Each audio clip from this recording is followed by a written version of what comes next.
In the vast echoes of American highways, where freedom hums in the pipes of Harley, Davidsons and destinies shift in the blink of an eye, a story unfolded that would travel far beyond the small town where it happened.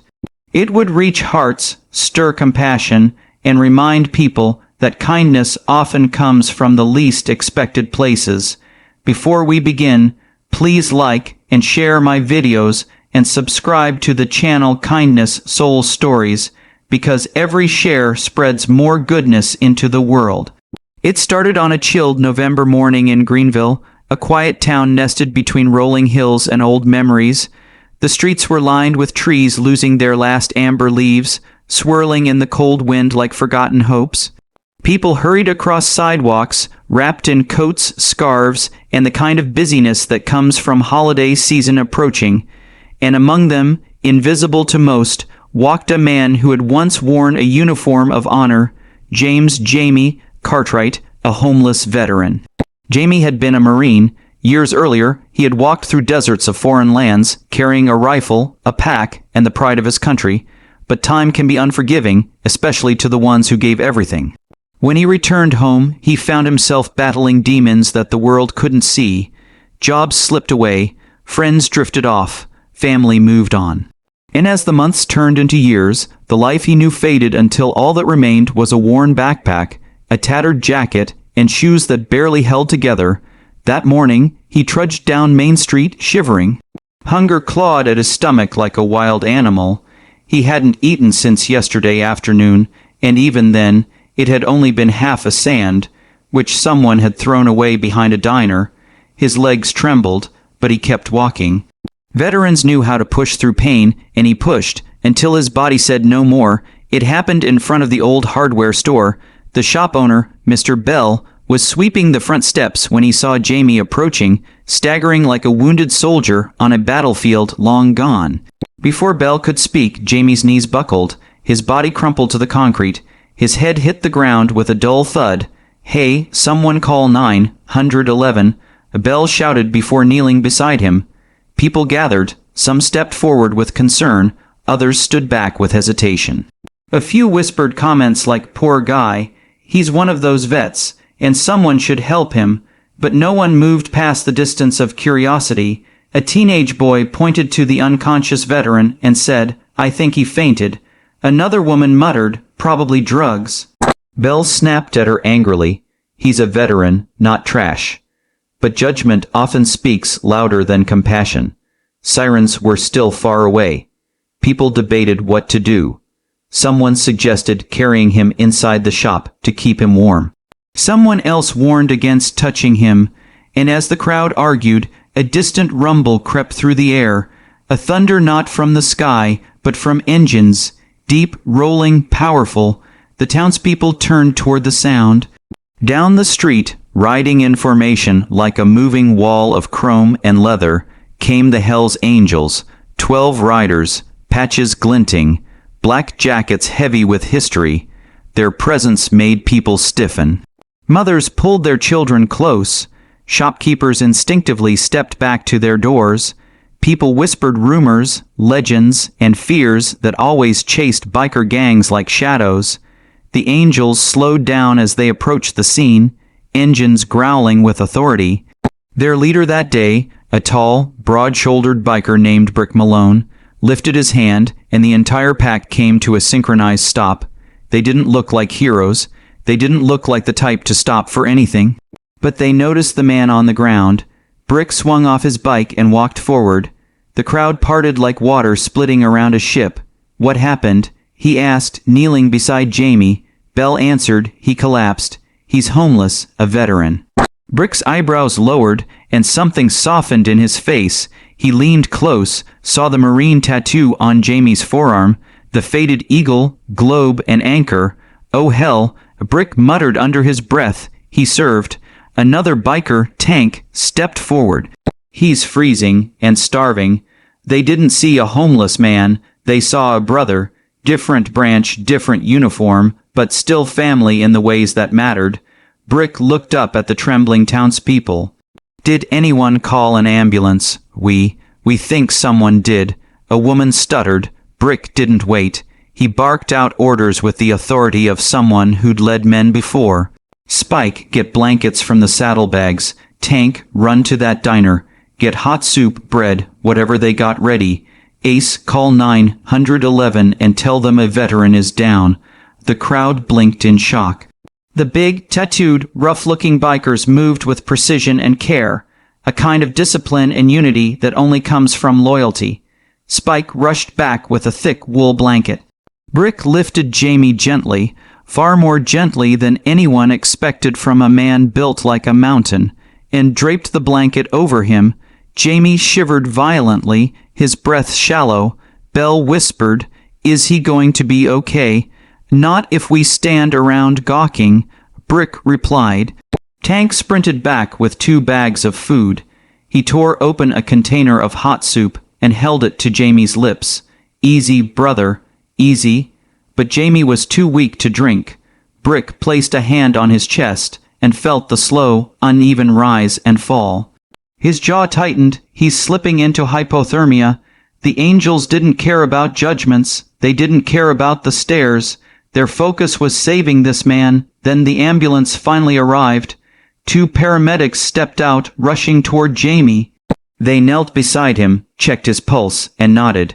Good job keeping him warm. He wouldn't have lasted long. Brick stood, crossing his arms. We ride through here a lot. Never seen him before. Belle stepped forward. He stays by the bridge on the West End. Quiet guy, always polite. The paramedics lifted Jamie onto the stretcher. As they strapped him in, Jamie's eyes fluttered open. He blinked up at the medics. Then at the bikers. His voice was cracked, barely a whisper. "Why are you helping me?" Brick stepped closer. "Because you served, Marine. That's enough." A tear slid from Jamie's eye. It had been years since anyone had treated him like a person, let alone a hero. The ambulance doors closed. The paramedics drove off. The crowd slowly dispersed. But the story wasn't over, not even close. Brick turned to his crew. "Mount up. We're going to the hospital." A few townspeople gasped. Some whispered, why would they? Because the angels had a rule unspoken, unwritten, but lived by: never leave a brother behind. The bikers roared toward Greenville General Hospital. Their engines echoed through the quiet streets like thunder rolling across clouds.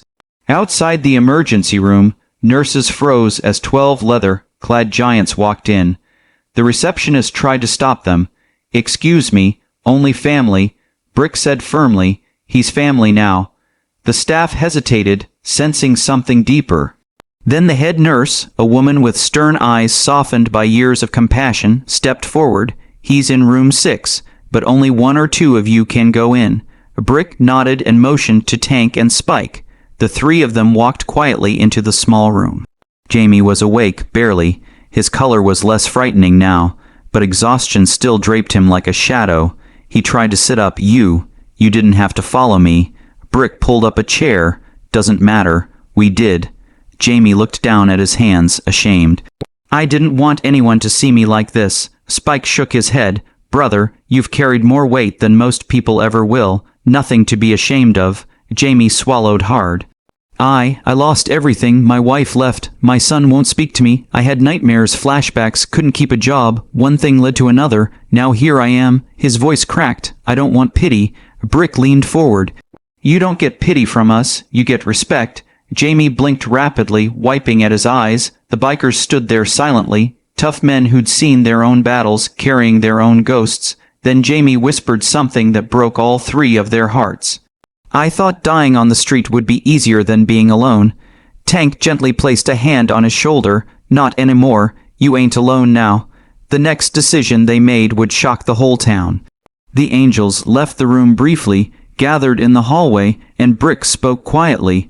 "I say we take him in, get him food, clothes, a place to stay, help him get back on his feet." Ace nodded. "We got spare rooms at the clubhouse. He can have one." Another biker said, "We'll rotate nights, make sure he ain't alone, help him get treatment." The decision was unanimous. Back in the room, Brick cleared his throat. "Jamie, when the doctors release you, you're coming with us." Jamie blinked in confusion. "With you? I don't understand." Spike grinned. "We're giving you a home, Marine. Jamie choked. "Why, you don't even know me," Brick answered, "because you're worth knowing." When Jamie was released 3 days later, the angels stood waiting with new clothes, boots, and a warm jacket. They escorted him out like a man of honor, not a broken wanderer. People in the hospital lobby stared, stunned. Outside, the angels formed a circle around Jamie. Brick handed him a helmet. "You ride with us." Jamie hesitated. "But I don't have a bike." Brick smirked. "You're on mine today. We'll fix the rest later." They lifted him onto the back of Brick's Harley. For the first time in years, Jamie felt the wind on his face without the sting of despair. At the clubhouse, the angels gave Jamie a room. Clean sheets, warm blankets, a dresser, a lamp. Nothing fancy, but to Jamie it was more than he'd had in years. That night, they cooked a massive dinner. Laughter filled the club like music. Jamie sat quietly, overwhelmed. Tank nudged him. "Eat, brother. You earned your place here." Over the following weeks, they helped him see a VA doctor, arranged counseling, and even found him part-time work at a garage. Jamie slowly came back to life. The nightmares faded, the smiles returned, the weight of loneliness lifted. One evening around the bonfire behind the clubhouse, Jamie spoke softly. "You all saved my life." Brick shook his head.